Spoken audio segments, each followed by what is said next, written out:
Mi hijo me salió gay. Soy Claudia López, soy madre y tengo muchos hijos LGBT y estoy contigo. ¿Te imaginas que tu hijo o tu hija, después de años de miedo y duda, se arma de valor para decirte soy gay, lesbiana, bi, trans? ¿Usas o quieres usar un binder? Es importante escuchar esto. Ruta de cambio. Muy buenas tardes, bienvenidas sean todas las personas a otro capítulo de Ruta de Cambio. En este momento estamos con Claudia López, quien nos va a platicar un poco sobre la lucha y sobre el activismo que hace para todas las personas de la comunidad. Es un honor y un gusto tenerte aquí. Al contrario, la que está feliz soy yo de estar en este espacio. Te felicito por esta iniciativa y pues vámonos. Muchas gracias. Vámonos a ver, con todo. la primera pregunta. Ajá. ¿Cuándo pasaste de ser mamá de Diego a activista? ¿Cuándo sientes que eso pasó? Es que no me di cuenta, o sea, fue una transición que nunca la pensé. Okay. O sea, yo no dije, quiero ser activista, nunca, jamás. Que pasa mucho en las personas activistas, porque he hecho esta pregunta muchas veces y hay veces que no nos percatamos en qué momento empiezas a tratar lo privado a lo público y empiezas a darte cuenta que con eso, de alguna forma estás haciendo un activismo. Hay activismos más modestos, otros más institucionalizados, pero pasa. Sí. Entonces, ¿qué ocurrió ahí? Pues no sé, pero yo me acuerdo que la primera vez que me presentaron la activista, yo así de... yo! O sea, pues nada, primero me infarté cuando Diego salió del closet a sus 13 años, pues por el desconocimiento, literal. ¿Tú te infartaste? Pues sí, porque según yo no tenía ningún problema con la comunidad, pero no es lo mismo el amigo. Para las personas que no conocen la historia a lo mejor y que nos están escuchando, Diego llegó y te dijo, mamá, ¿soy gay? Sí, un 31 de diciembre, y eso no se hace. Eso no se hace. Yo nunca he contado mi historia personal, pero en realidad yo nunca salí del closet oficialmente. Okay. O sea, yo nunca me senté con mis padres a decirle, papá, mamá, soy gay. Creo que solo un día llegué con un novio. No, bueno. No sé si es mejor o peor. No y no sé. Fue el 31 de diciembre. Y no fue el 31 de diciembre. No. Pero no fue un impacto para tu familia. Creo que lo asimilaron bien. Yo creo que ya lo sabían. Okay. Siento. Okay. Pero entonces llegó Diego y te contó. Llegó Diego y me contó, no, o sea, ya pensaba contármelo, pero todavía no estaba tan seguro. Pero como yo lo veía medio ausente, distraído en ese viaje, con el celular y como con un comportamiento distinto al que siempre tenía, muy pendiente del celular. Entonces dije, oye, ¿qué tanto traes con el celular? Antes de salir a la cena, ¿no? Sí. Y ya nada más me acuerdo que agarró su teléfono atrás y me dijo, nada malo, mamá, nada malo. Solo que a mí me gustan los niños. Y yo así, yo sentí... ¿A qué edad te lo dijo? 13. Ya. 13. Entonces, solo le dije, te amo con todas mis fuerzas. Sí. Y tenemos que salir y no podemos hablar, porque aparte ya no estaban hablando a la cena. Y luego lo platicamos. Pero yo sentí que no podía ni caminar. Sí. Que ahora que aprovecho la confianza de las historias personales, por cierto, a quien sí le conté un día que me gustaba a alguien, un hombre desde luego, fue a mi hermano. Fue lo único que le dije.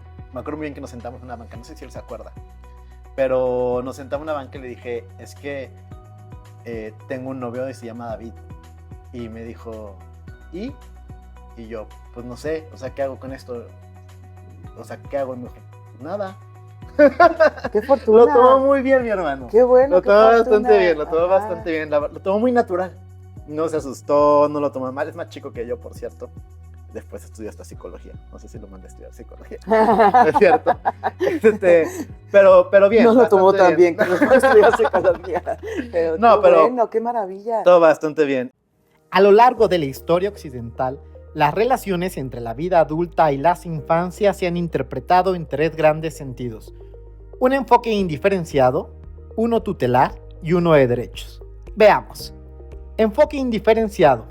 Se caracteriza por invisibilizar y excluir a la infancia y adolescencia de la vida adulta. Los niños y las niñas son percibidos como seres ignorantes, incompetentes, perfectibles con el paso del tiempo, una visión eminentemente utilitaria donde se les consideraba objetos de apropiación. 2. Enfoque tutelar o paternalista. Aún con los avances, son las personas adultas quienes definen cómo, cuándo y ante qué circunstancias las infancias requieren protección y ayuda. Una perspectiva totalmente asistencialista que permeó en la educación, en las políticas públicas, en la familia y, por supuesto, por mucho tiempo en el ámbito jurídico de muchos países. Y 3. El enfoque que nos importa, el enfoque de derechos. una perspectiva relativamente reciente resultado de una amplia deliberación. En este proceso se ha logrado comprender que ser niño, niña o adolescente no es simplemente una fase de transición a la vida adulta, sino que la infancia y la adolescencia son en sí mismas formas de ser persona. En consecuencia, no pueden ser definidas a partir de la dependencia o subordinación a la gente adulta, sino que son verdaderos titulares de derechos con autonomía propia y con capacidad para tomar sus propias decisiones. Esto incluye la posibilidad de emitir opiniones en cualquier decisión que les involucre y de hacer valer todos los derechos que tienen ante el Estado, las familias y la sociedad. Y pues así pasan las historias personales. Para los que no te conocen, además, pues ya después de toda esta historia, pues tienes un programa que se llama Mamá Contigo. Cuéntanos un poquito qué es Mamá Contigo, cuál es el objetivo.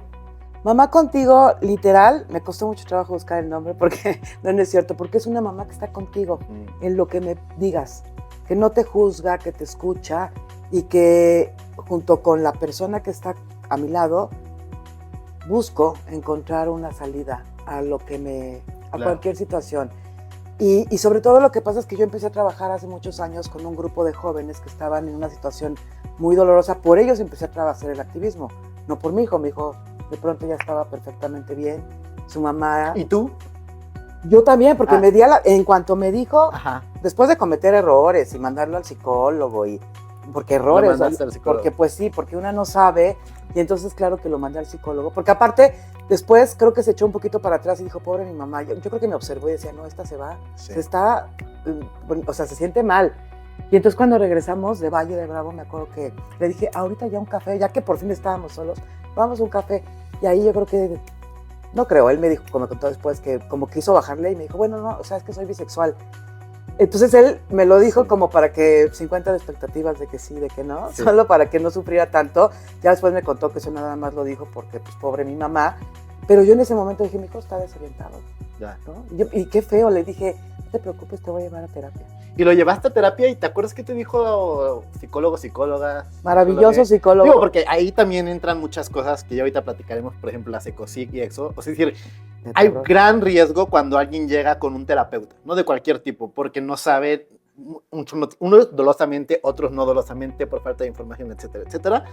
La reacción que puede tener tu primer acercamiento con un terapeuta es muy importante y no todos están preparados para eso, ¿no? Sí. Entonces, aquí fue maravilloso, estuvo... A eso fue maravilloso, pero antes en mi búsqueda Ajá. de recibir información, Ajá. sí caí en un ecocidio. Ok, Sí caí, yo solita, o sea, Ajá. yo llegué, me metí y yo decía, esto no me está sonando, esto está horrible, no me suena lógico, casi me estaban hablando como si mi hijo fuera un... Enfermo. Ajá, ¿no? sí, un enfermo. Sí, un enfermo. Un Que enfermo ese es la- que lo se está- podía curar. Que te Que puedes se podía curar. curar y a mí no me sonaba lógico. Yo decía, no, esto no.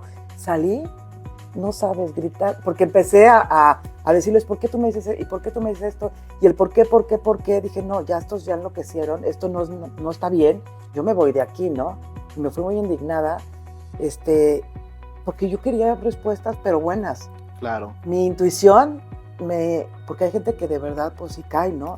Mi intuición me hizo decir, esto está peligroso, esto no creo que sea sano, y huí. Pero bueno, este médico, que sí sabía el tema, me dijo, ¿y usted qué es lo que pretende? ¿Por qué lo trae? Ajá. Si usted cree que lo voy a cambiar, no va a suceder, ¿eh? Si es gay, es gay. Lo único que puedo ver es si él se acepta, si él está bien. Y yo así de, lo odio. O sea, estos señores no saben. Sí.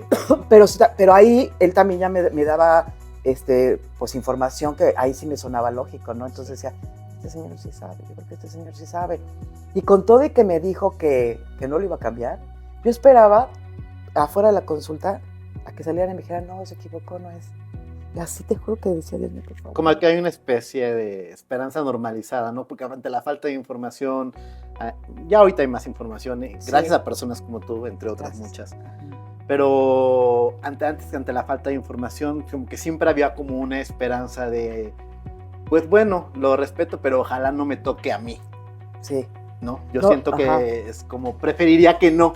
sí. Y es mi hijo y lo voy a amar, pero preferiría que no. Y este paso de verdad de aceptar, de decir, es mi hijo, o mi hija, o mi hija, ¿no?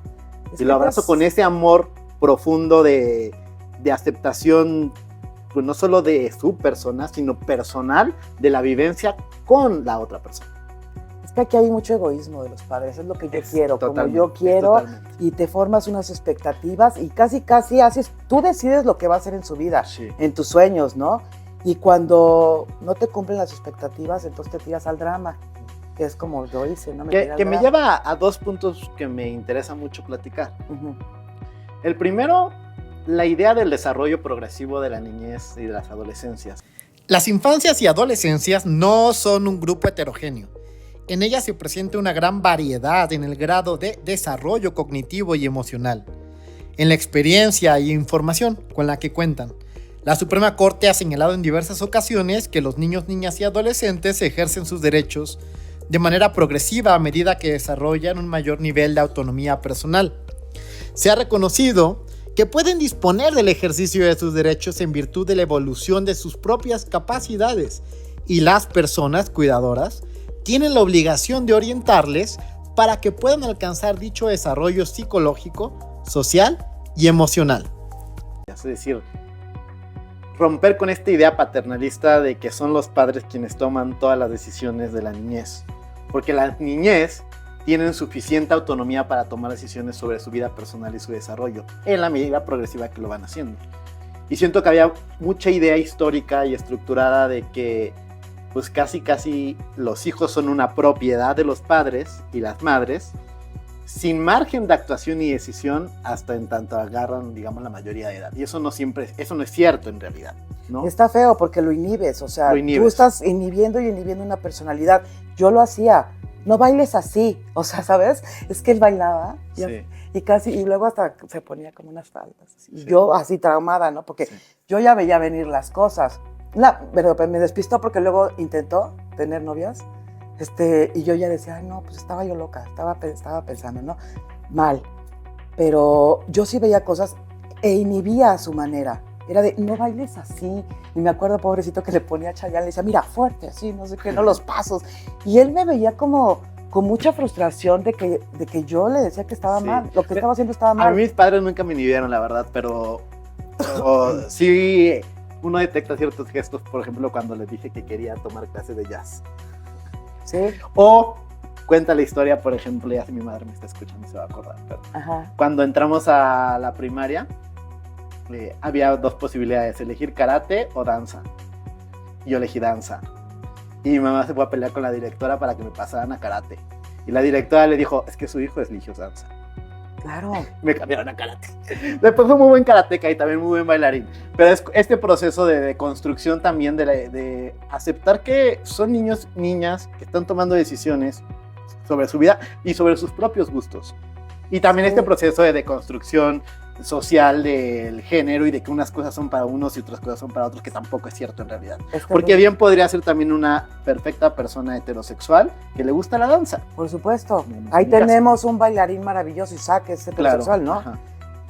¿Y qué tiene? O sea, son pues gustos y formas y maneras que tendríamos que respetar, pero no encasillamos en que niño azul, fútbol, ¿no sabes? Sí. Y niña de la cocina, esto, aquello. Y uno se va conduciendo con cierta temeridad en el desarrollo de su vida, bloqueando un poco la propia autonomía y el propio desarrollo de la personalidad. Y esto lleva a otro punto que quiero platicar contigo, porque creo que has hecho un gran trabajo desde el nombre de Mamá Contigo. Y creo que son las huellas del abandono. Creo que el abandono es un problema que tenemos, primero, en términos generales como sociedad. Uh-huh.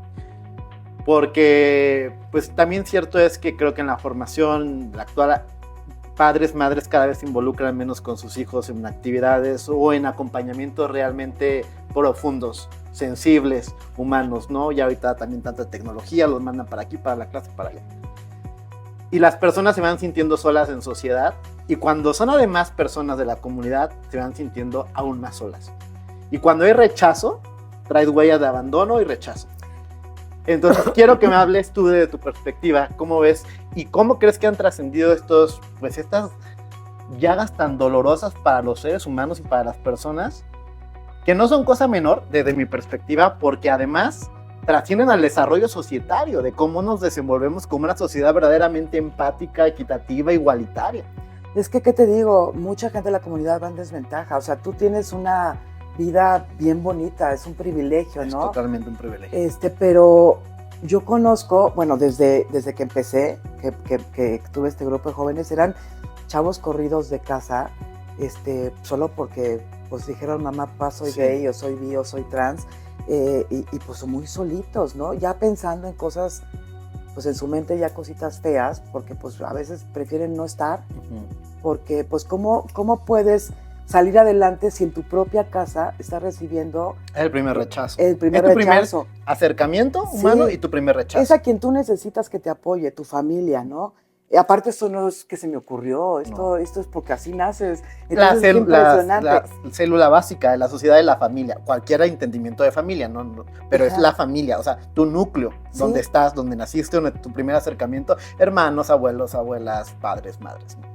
Y luego, si le echas un ojito a lo que escriben en el contenido que hago en TikTok, es bien doloroso. Sí, claro. Yo los leo y me corrieron de la casa bueno, ya medio me aceptan, pero dentro de la casa no. Pero son muy tristes los comentarios que hacen. Están solos. Sí, te da mucha soledad. Están solos, Te da mucha soledad. solos. Y al final de cuentas, Solas y solas. aprenden, las personas, algunos encuentran las salidas. Qué bueno que haya acompañamientos exteriores como el que tú brindas, porque creo que justamente son aquellos lugares donde buscas un lugar seguro para Sí. sentirte, para poderte realizar.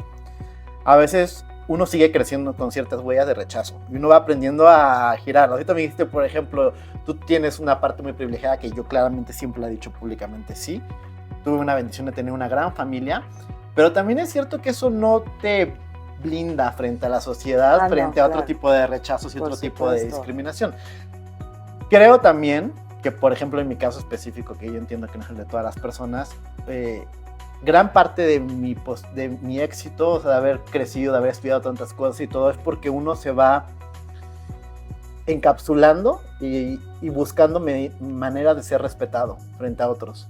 Yo me acuerdo mucho en la primaria, porque si uno sufre bullying o te empiezan a agredir o te empiezan a decir cosas, o te empiezan a decir maricón o te empiezan a decir tales cosas, busca manera de legitimarse frente a la sociedad. Entonces dije, sí, pues entonces vas a ser el mejor estudiante porque me vas a necesitar pedir mis apuntes. Uh-huh. Y entonces me vas a respetar, puto, pero me vas a respetar porque te vas a tener que aguantar la necesidad de irme a hablar. Y respetuosamente. lo haces por defenderte. Y lo haces por defenderte. Es un mecanismo de Ajá. defensa al final. Sí. ¿Fue bueno? Pues depende. Al final de cuentas te hizo bien, ¿no? Ahora eres un magistrado, pero al final de cuentas te hace bien, pero sí, es como complicado, porque Sí. tienes que ser el mejor hijo para que te más o menos te traten bien, ¿no? Y haces todo lo posible. Y el mejor alumno y el mejor compañero. Y el mejor todo. Para encontrar otras maneras de encontrar vías de respeto, Exacto. que no es por tu propia manera de ser. Que al de cuentas todos deberíamos ser respetados por el simple hecho de ser seres humanos, pero justamente buscas otras formas de encontrar poder societario. O sea, como cuando digo poder, pues es que si no lo tienes por el hecho de ser persona, porque justamente te están minimizando por tus preferencias, y no solo por preferencias, sino incluso por manifestaciones o expresión de género, porque perfectamente podrás ser una persona heterosexual que tiene manifestaciones femeninas de género, que también son igualmente discriminadas por dicen, y la manerado, ¿saben?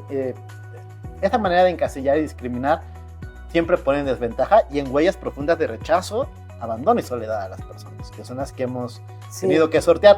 Y por eso, pues, muchas felicidades por el trabajo que haces. Ay, no, y gracias. Y lo seguiría haciendo. Hay tanta necesidad también el grupo de apoyo para papás, mamás, hijas, hijos, que también es un espacio seguro donde pues estamos haciendo familia, ¿no? No estás solo, Haces familia, no estás sola. haces familia porque buscas ese acompañamiento que se necesita. Y decir también que es que el acompañamiento para mí siempre ha sido básico, porque si no aprendemos a sanar incluso las heridas en comunidad, solos y en la soledad nos vamos a perder. Es justamente en las heridas de otro donde nos aprendemos a reconocer y empezamos a reconstruirnos como personas y como personas frente a la sociedad. Nos volvemos más empáticos, más igualitarios, más equitativos, y yo estoy convencido de que esa falta de acompañamiento y ese sanar huellas de abandono que tenemos todas las personas nos ayuda a hacer mejor una sociedad. Cuéntame ahora como magistrado, ¿cómo te va? Porque eres la única persona abiertamente gay. Hasta ahora sí, el magistrado federal, el único Ajá. magistrado federal abiertamente gay. Ajá. El más joven, además, los últimos que tomamos carrera de la antigua constitución, ahorita ya se reformó, vienen otras elecciones, pero de la última generación. Y yo tuve que, en algún momento decidí que mostrarme al mundo como era la mejor forma de activismo y de visibilizar lo que muchas personas no querían ver y abrir las puertas para quienes no podían hacerlo. Claro. Era una gran responsabilidad. El privilegio es una gran responsabilidad. Tú, como bien dijiste, he tenido una vida privilegiada desde esta perspectiva de acompañamiento familiar, profesional, exitoso. Y ese privilegio no se puede quedar en un simple privilegio. Hay un momento en que dije, ese privilegio es una gran responsabilidad para que lo puedas emplear a favor de otros. ¿Cómo? Visibilizando y mostrándote cómo es, porque esto soy.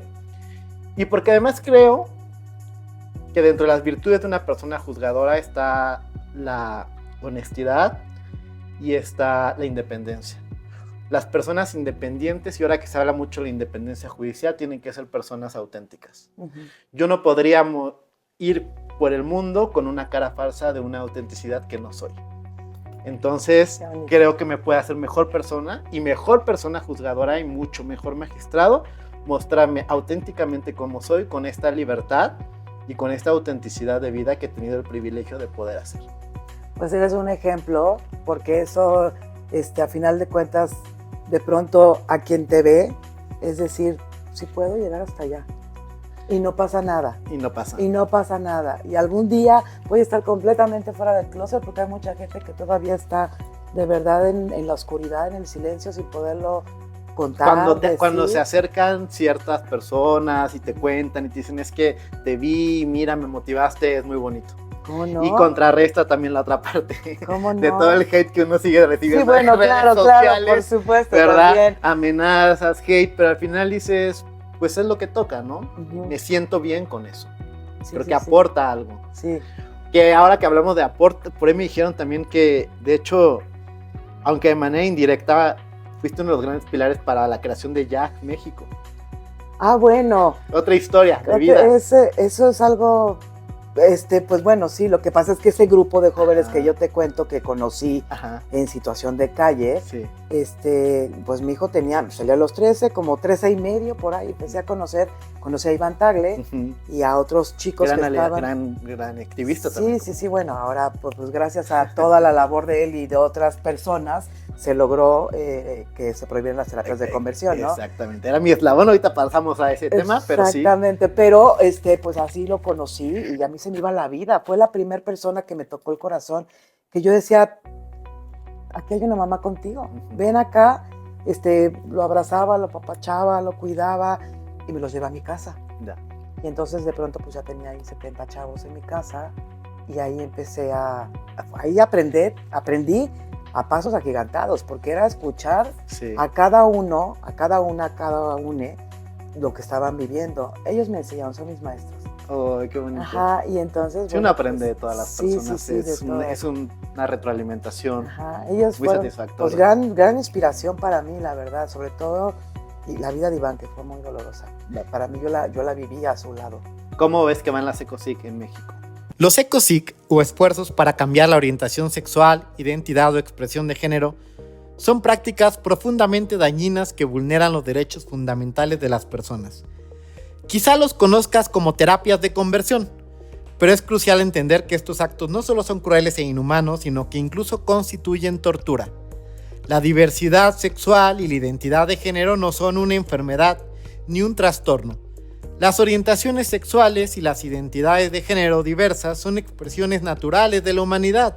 Pensar que necesitan ser curadas o corregidas no solo carece de fundamento científico, sino que perpetúa estigmas y grandes violencias. Los ECOSIC se basan en prejuicios y no en ciencia. Emplean métodos inhumanos como insultos, humillaciones, electrochoques, privación de alimentos e incluso abuso físico y sexual. Esto no es terapia, es violencia. En México se ha avanzado en la defensa de los derechos de las personas LGTBIQ+. En 2020, la Ciudad de México marcó un precedente importante al prohibir y sancionar este tipo de prácticas. Desde entonces, 3 estados más, cuando menos, han seguido el mismo camino, y a nivel federal, tanto el Código Penal como la Ley General de Salud contemplan sanciones para quienes promueven o realizan estas prácticas. Estos avances no solo protegen la dignidad humana, sino que envían un mensaje claro. La diversidad sexual y de género no necesita corrección, necesita respeto. Pues ¿Qué nos mira, falta? todavía creo que falta, no sé del todo bien, Sí, pero a mí me siguen escribiendo de que me quieren llevar, sí. no sé Bueno, qué. es que están prohibidas parcialmente, ¿no? Y aparte Ajá. estamos en un proceso de legislación en diversos estados, o sea, vamos sumando, ¿no? Sí. Vamos sumando legislaciones, son finalmente una vía penal, ya verán la cápsula al respecto, luego hago cápsulas más jurídicas que Ok, meto en ajá. nuestra entrevista, Ajá. pero pues sí es una prohibición que se va dando de manera local a través de los códigos penales de cada uno de los estados, entonces todavía nos falta. Claro, ya Y no- está, pero hay que ir trabajando en ella. Ajá. y como siempre sabemos además que el privilegio de vivir en la Ciudad de México no es el mismo que estar en otro estado o estar en Puebla, Querétaro, Claro. Tamaulipas, Claro. etcétera, etcétera, etcétera, etcétera, ¿no? En una comunidad indígena, como tocan las interseccionalidades y las transversalidades, o sea, no solo el hecho de ser persona gay, homosexual, etcétera, sino además ser persona pobre o ser persona afromexicana o ser persona con discapacidad y además sumar el ser parte de la comunidad. Son ¿no? muchas intersecciones que se van Exactamente. sumando y que van siendo a veces como más complicadas. Y a veces me pongo a pensar y digo, Dios mío, es que esto, el ecosigue empieza en casa. Sí. ¿Cómo? Eso es cierto, ahí ¿Cómo? empieza. O sea, por favor, papás, mamás, si alguien nos está viendo, deténganse. Yo los invito a que aprendan porque es bien importante para que puedas tener un hijo sano, que se desarrolle bien, en libertad. Feliz. Feliz. Y que te genere una familia feliz, ¿no? Al final de Ajá, cuentas, que sí, no vaya en totalmente. desventaja, que parta desde igual que todas Pero las sí empiezan en personas. casa porque al final de cuentas justamente además hablábamos hace rato de las huellas del rechazo y el abandonamiento, el abandono, pues también está la huella de la traición. O sea, al final de cuentas estas personas se sienten traicionadas porque depositaron su confianza en su primer acercamiento humano para que te llevaran a un lugar donde lejos de ayudarte te discriminan y te traumatizan. Yo creo que es profundamente doloroso el sentirse traicionado por las personas a las que más le puedes depositar tu confianza, que son padres, madres, hermanos, abuelos, abuelas, es decir, tu núcleo cercano donde naciste y te formaste. Y si tú escuchas los que ya vivieron un ecosig, si tú escuchas las historias de terror que vivieron allá adentro, bueno, ahí está Paola Santillán y ahí Sí. están los testimonios. No es algo bien delicado. Es horrible. Sí. Es horrible que de verdad, vamos, magistrado, necesitamos que Ahí todo vamos. esto vaya adelante. Es una invitación en esto Ajá. es una invitación a todas las autoridades, no solo es un tema de la judicatura, ¿no? Hay un tema de legislación que tienen que intervenir los congresos, de iniciativas, incluso ciudadanas, del Poder Ejecutivo también, de política pública, etcétera. Es un compromiso que debemos hacer. Yo lo hago, pero es un compromiso que tenemos que hacer todas las autoridades. Así es. Y mira, traigo ahora una dinámica bien chiquita. Esta es mi bola de cristal que yo le llamo los derechos humanos. Wow. A ver, quiero que la veas, que me digas cómo ves el futuro de mamá contigo, cómo ves el futuro de nosotros. Yo creo que el futuro lo construimos mucho en el presente, pero pues quiero que hagas un ejercicio meditativo, que la veas y que nos digas cómo ves el futuro de mamá contigo, cómo te ves tú, qué esperarías que en un futuro esto pues esté brillante. Pues yo sueño y yo veo un futuro en donde nadie sepa qué quería decir homofobia, transfobia y bifobia. Que digan, ay, ¿eso qué era, ¿Qué era eso? ¿Qué era eso? O sea, eso es lo que veo ahí. Y cómo veo mamá contigo. Como en la antigua Roma, que era eso de, ¿no? De las matanzas. Así. Y cómo veo mamá Historia. contigo, pues ya no solamente haciendo TikTok e Instagram y dando información, sino tener un centro comunitario en donde todo mundo pueda llegar a recibir Apoyo, todo el apoyo que refugio necesite. y acompañamiento. Yo así veo a mamá contigo, con un centro comunitario maravilloso Muy bien. para la comunidad Y LGBT. nuestra última dinámica es, te voy a dar una serie de palabras, te doy una palabra y me dices lo primero que viene a tu cabeza. ¡Qué nervio! Ah, porque Ay, no es cierto, no es A ver, cierto. familia, Amor, amor, Era la siguiente palabra. Y es que, ok, amor es alegría, felicidad, Muy bien, acompañamiento, paz, paternidad, maternidad. la mía. Ay, sí, soy mamá y papá. Sí, el acompañamiento. Ajá. Libertad, Lo mejor que te puede pasar, vivir feliz. personalidad, Esa es... identidad. Va muy rápido. Identidad, Es que respeto. personalidad es una cosa, pero la identidad Sí. es más profunda. Identidad, respeto. Es más espiritual. Creo que Respeto, es una- respetar la identidad. Perfecto. Pues muchas gracias, Claudia. Me dio mucho gusto tener Se esta me hizo un plática contigo. suspiro, qué bonito estar contigo, muchas Un abrazo. gracias. No, déjate, déjate. Gracias. conocerte. Ay, igualmente, se me hizo un suspiro, gracias por este espacio y pues vamos a trabajar, a seguir haciendo cosas por y para la comunidad, porque Sígala a veces en redes, Mamá Contigo. mamá contigo, Claudia Que busquen López. información verídica, actualizada, vigente y responsable sobre todo.